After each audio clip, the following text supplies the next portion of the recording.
अहिल्यानगर जिल्ह्यामध्ये 13, 14, 15 सप्टेंबर या 3 दिवसाच्या कालावधीत पाथर्डी, शेवगाव, कर्जत, नेवासा, श्रीरामपूर या तालुक्यांमध्ये अतिवृष्टीमुळे शेती पिकांचं नुकसान झालंय। पालकमंत्री राधाकृष्ण विखे पाटील व जिल्हाधिकारी पंकज आशिया यांच्या आदेशाने शेती पिकाच्या पंचनामाची प्रक्रिया सुरू असून 1,20,000 हेक्टर क्षेत्र हे अतिवृष्टीने नुकसान झाले असून 1,40,000 शेतकऱ्यांचे यामध्ये नुकसान झालंय। यामध्ये बाजरी, कापूस, सोयाबीन या पिकांचे मोठ्या प्रमाणात नुकसान झालंय। तसेच नदीकाठच्या फळबागांचा देखील यामध्ये नुकसान झालंय। नैसर्गिक आपत्तीच्या काळामध्ये कृषी विभाग शेतकऱ्यांच्या समस्या निवारण करण्यासाठी कटिबद्ध आहे, असं अहिल्यानगरचे कृषी अधीक्षक सुधाकर बोराळे यांनी सांगितलंय। अतिवृष्टी झाल्यानंतर पिकांना नवी उभारी कशी देता येईल याचे प्रशिक्षण वर्गामार्फत शेतकऱ्यांना देण्यासाठी क्षेत्रीय कर्मचाऱ्यांना आदेश देण्यात आले।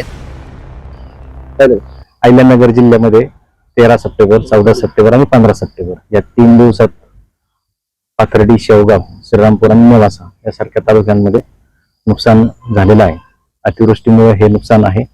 खरीप पिकांची परिस्थिती ही परिपक्वतेची होती किंवा काढणीची अवस्थेत पिकं होते आणि ह्या पिकांच्या बाबतीत नुकसान झाल्याचं दिसून येत आहे।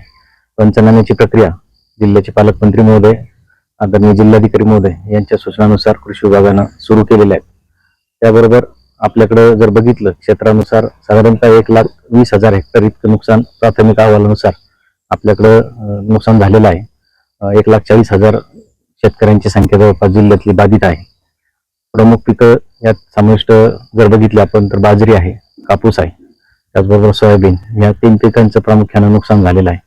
आणि ओढ्याच्या कडेचे शेतकरी जे कोणी आहेत, तिथे फळबागा होत्या, नदीकाठचे शेतकरी असतील, फळबागांचं नुकसान नदीकाठच्या परिसरामध्ये या ठिकाणी झाल्याचं दिसून येत आहे।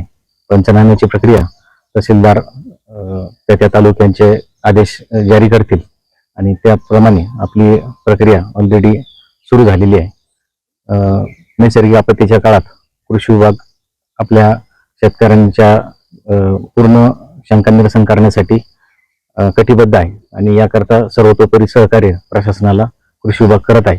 त्याचबरोबर अतिवृष्टी झाल्यानंतर पिकांची कशी निगा राखावी, पिकांना नवी उभारी कसा देता येईल याकरता सुद्धा या क्षेत्रीय कर्मचारी असतील या सगळ्यांच्या मदतीनं आपण प्रशिक्षण वर्गांचे आयोजन करण्याच्या सुद्धा सूचना कृषी विभागाच्या क्षेत्रीय कर्मचाऱ्यांना दिलेल्या आहेत।